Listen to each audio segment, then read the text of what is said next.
Guys, setiap negara pasti ada presiden dia, pasti ada Perdana Menteri dia. Tetapi kehebatan presiden dan Perdana Menteri masing-masing setiap negara tu berbeza ya. Tapi di sini saya nak reaction satu presiden, iaitu Presiden Indonesia, iaitu Presiden Bapa Jokowi guys. Dia telah berjaya mencetak satu rekor. Apa yang dia cetak tu tentang rekor dia? Jom kita sama-sama tonton dan reaction bersama dengan saya, Bro Zul Channel guys. Jom.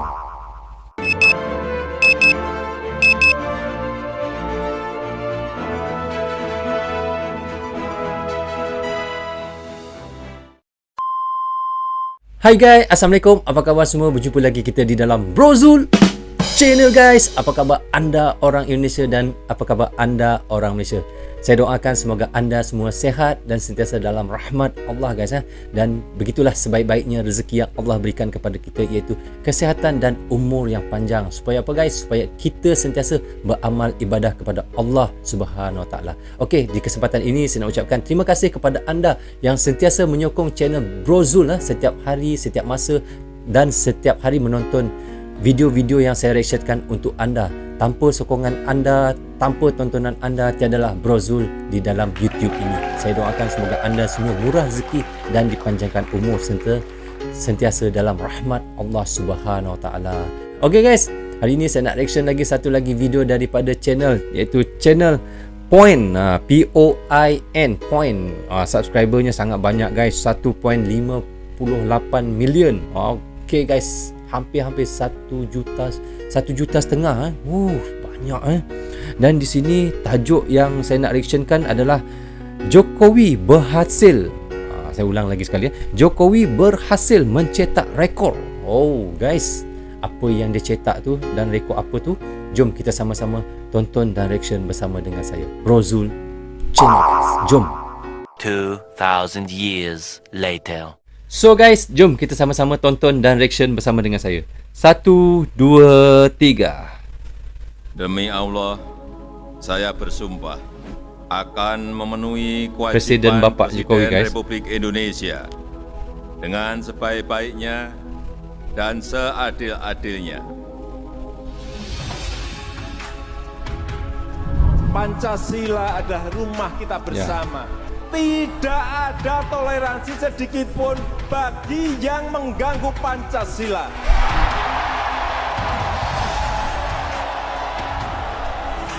Hendak saya tegaskan di sini bahwa saya adalah pelayan Anda. Tak akan lelah saya berjalan, bekerja untuk mengajak Anda berjuang. Jokowi itu mimpi yang hidup ya menurut saya. Mungkin nggak di Indonesia anak orang yang biasa-biasa saja menjadi presiden? Mungkin. Contohnya siapa? Jokowi. Penghargaan apapun, saya tuh memang nggak pernah mikir. Saya itu hanya bekerja karena memang saya disuruh bekerja oleh masyarakat. Saya kira penilaian itu ada di masyarakat. Dulu kita selalu berpikir bahwa untuk menjadi presiden itu harus darah biru, keturunan ini, ningrat, apa. Nah Jokowi menjawab itu. Bapak Jokowi adalah asal dia orang biasa-biasa guys. Presiden pemecah rekor dan pendobrak sistem. Artinya Jokowi itu menjadi jawaban bahwa Indonesia ini membuka peluang siapapun menjadi apapun sesuai dengan mimpi-mimpinya. Karena menurut saya dia itu contoh yang saat ini nyata. Contoh yang hidup. Contoh yang hidup guys. Insinyur Haji Joko Widodo atau yang akrab disapa Jokowi, pria bersahaja yang merakyat yang lahir di Surakarta, adalah bukti nyata Surakarta tempat lahir dia guys. Bukan dari kalangan saya belum pernah lagi pergi ke sana ataupun militer, namun mampu menjadi seorang presiden. Saya lahir dan tumbuh dari keluarga yang sangat sederhana. Bapak saya keluarga sederhana, pernah jualan bambu dan kayu di sebuah pasar yang namanya Pasar Gilingan Solo. Jokowi yang lahir pada 21 Juni 1961 datang dari keluarga yang sederhana, bahkan masa kecilnya cukup sulit. Jokowi kecil telah mengalami penggusuran sebanyak 3 kali. Penggusuran yang dialaminya di masa kecil memengaruhi cara berpikirnya dan kepemimpinannya. Kami pernah tinggal di bantaran sungai Kalianyar, kemudian digusur dan harus mencari rumah kontrakan. Pengalaman ini menumbuhkan tekad saya agar rakyat Indonesia tidak mengalami kesulitan seperti yang pernah saya alami. Itu cita-cita dia guys. Dia pernah hidup susah. Dia pernah hidup pindah randah, pindah-pindah satu rumah ke satu rumah. Dan dia bercita-cita dia tak nak rakyat Indonesia sama macam kehidupan dia masa dia kecil dulu. Masya Allah guys, betapa hebatnya orang macam ni. Daripada susah dan kini menjadi seorang presiden. Itu yang sebetul-betulnya baru dia tahu jiwa rakyat yang sebenar.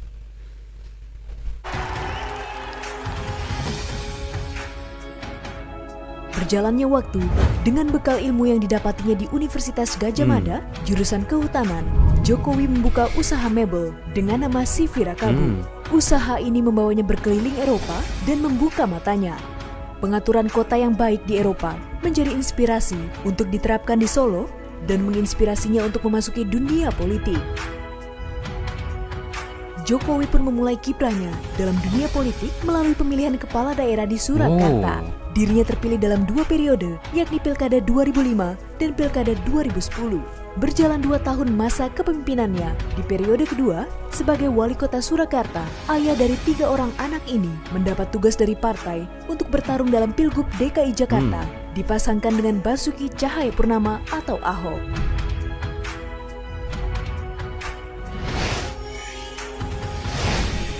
Saya tegaskan di sini bahwa saya adalah pelayan Anda. Tak akan lelah saya berjalan, bekerja untuk mengajak Anda berjuang mewujudkan Jakarta baru. Wow guys, hei, ayat tu yang paling mahal. Popularitas Jokowi melejit pesat berkat rekam jejaknya yang baik dan juga pendekatannya yang membumi.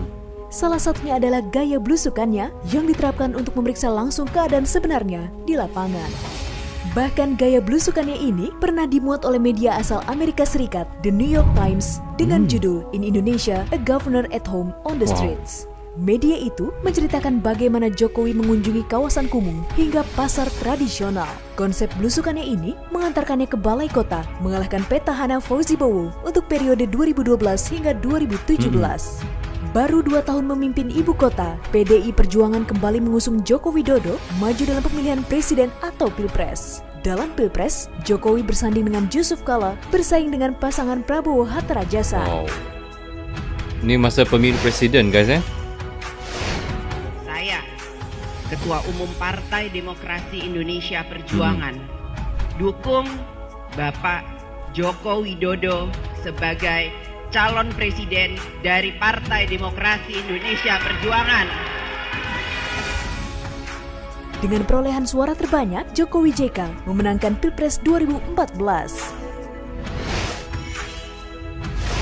Baru saja Komisi Pemilihan Umum Republik Indonesia telah menetapkan kami berdua, Joko Widodo dan Yusuf Kala, sebagai Presiden dan Wakil Presiden Republik Indonesia terpilih 2014-2019. Jokowi terbilang mujur dalam langkahnya di panggung perpolitikan Indonesia. Pada Pilpres 2019, Jokowi kembali maju sebagai petahana untuk periode kedua bersama wakilnya Kiai Haji Maruf Amin dan kembali memenangkan Pilpres, mengalahkan pasangan Prabowo Sandi. Hal inilah yang membuatnya mengukir rekor politik di mana dirinya tidak pernah terkalahkan dalam setiap pemilu. Tak pernah kalah dalam setiap pemilu guys.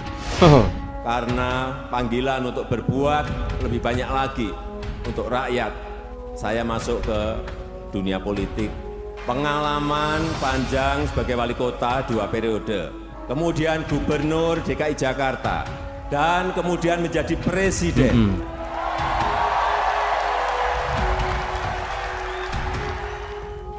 Selama dirinya menjabat, Presiden Jokowi telah melakukan upaya besar demi pemerataan dan penegakan keadilan sosial di Indonesia.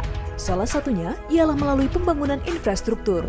Kita tahu bahwa pembangunan infrastruktur di era Presiden Jokowi terbilang cukup pesat dan merata di seluruh tanah betul air. guys Bagi Jokowi, infrastruktur dapat membangun peradaban. Ya sangat betul guys Karena saya memang saya sentiasa reaction tentang Indonesia. Semenjak daripada pemerintahan Bapak Presiden Jokowi, memang sangat banyak benda-benda yang dia buat untuk orang-orang Indonesia. Wah, bersyukur alhamdulillah guys.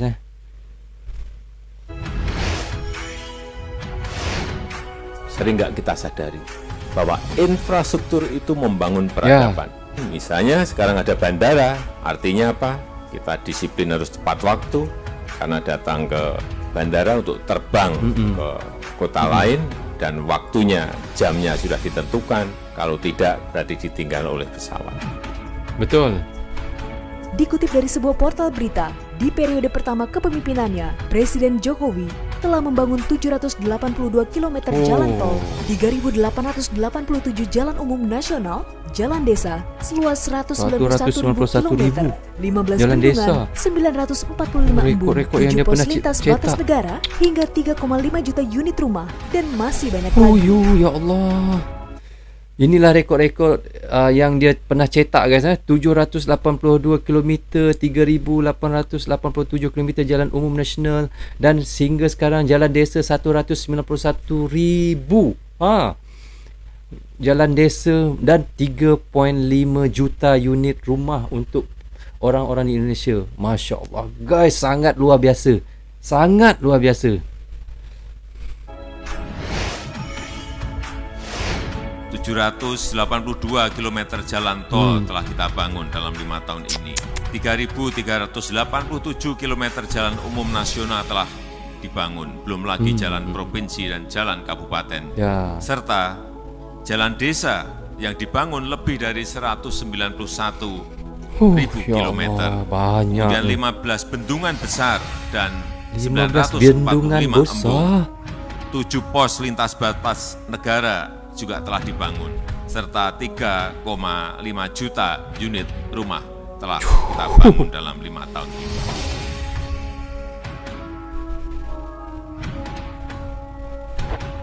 Harga diri bangsa ini perlahan mulai terangkat. Dengan keberanian seorang anak tukang kayu, Indonesia berhasil mengakuisisi 51% saham PT Freeport Indonesia. Bukan hal yang mudah, ada bahaya gangguan politik dan keamanan yang mengancam terkait hal tersebut. Namun, demi kedaulatan negara, Jokowi ngotot mengambil langkah itu. Luar biasa betul. Merupakan momen yang bersejarah setelah PT Freeport beroperasi di Indonesia sejak 1973. Kepemilikan mayoritas ini akan kita gunakan sebesar-besarnya untuk kemakmuran rakyat, dan juga masyarakat di Papua juga akan mendapatkan 10% dari saham yang ada. Masyarakat di Papua pun dapat 10% guys. Bukan hanya Freeport, lewat tangan Jokowi, Indonesia juga kembali merebut blok migas Mahakam, blok migas Rokan yang selama ini dikuasai asing. Blok Mahakam itu sudah 100%. 100%. Kita ambil dan kita berikan ke Pertamina. Nih, 100% udah. Yang dulunya dikerjakan oleh Impact Jepang dan Total dari Prancis. Presiden Joko Widodo juga membubarkan Petral, yakni anak usaha Pertamina yang menjadi sarang mafia migas.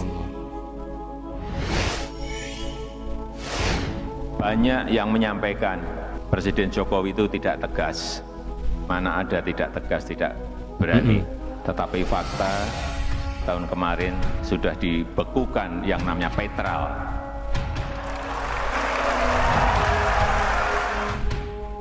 Satu tahun kepemimpinannya di periode kedua, Jokowi berhasil mengesahkan Omnibus Law, yakni Undang-Undang Sapu Jagat yang diatur untuk memangkas banyak birokrasi di Indonesia.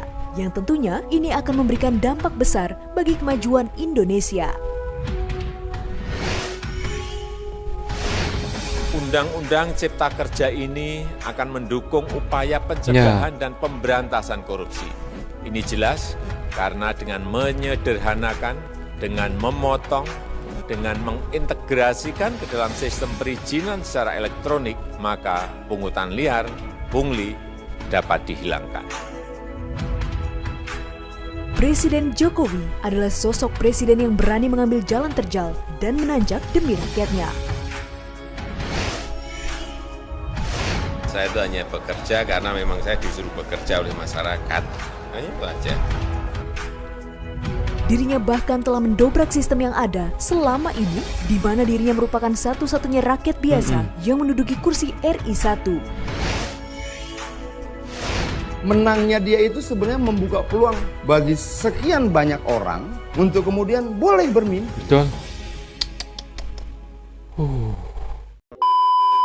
Wow guys, itulah yang boleh saya katakan betapa hebatnya Bapak Jokowi guys. Dia telah buat banyak benda, rekod-rekod ataupun yang dia telah cetak rekod yang ada di Indonesia tu, yang seperti mana sebelum ni belum ada lagi presiden lain yang buat. Dia telah buat 191,000 kilometer jalan di desa. Lepas tu lagi dia telah buat 3.5 juta rumah untuk penduduk, dan di situ juga saya nak katakan salah satunya adalah rumah ibu saya di Balai Karangan Kalimantan yang dia telah buatkan. Antara dalam 3.5 juta tu rumah, salah satunya adalah rumah ibu saya di Kalimantan. Wow guys, sangat luar biasa. Sebab tu saya kata Indonesia memang mempunyai presiden yang sangat luar biasa. Dan yang apa yang saya boleh katakan di sini, dan apa yang saya boleh katakan dan ucapkan, tiada presiden yang sehebat Bapak Presiden Jokowi. Saya doakan semoga Bapak Presiden Jokowi panjang umur, murah rezeki dan sentiasa sihat dan sentiasa dalam rahmat Allah Subhanahu Wa Taala. Saya nak cakap banyak pun tak pandai guys. Apa yang kita dah tengok tadi, apa yang saya ulas tadi sepanjang video tadi, itulah daripada perasaan saya. So okay guys, sampai di sini saja untuk reaction saya kali ini. Semoga manfaat untuk anda di Indonesia dan untuk kami di Malaysia. Saya doakan semoga anda semua sihat dan sentiasa dalam lindungan Allah Subhanahu Wa Taala. Okay, assalamualaikum, goodbye guys, bye bye.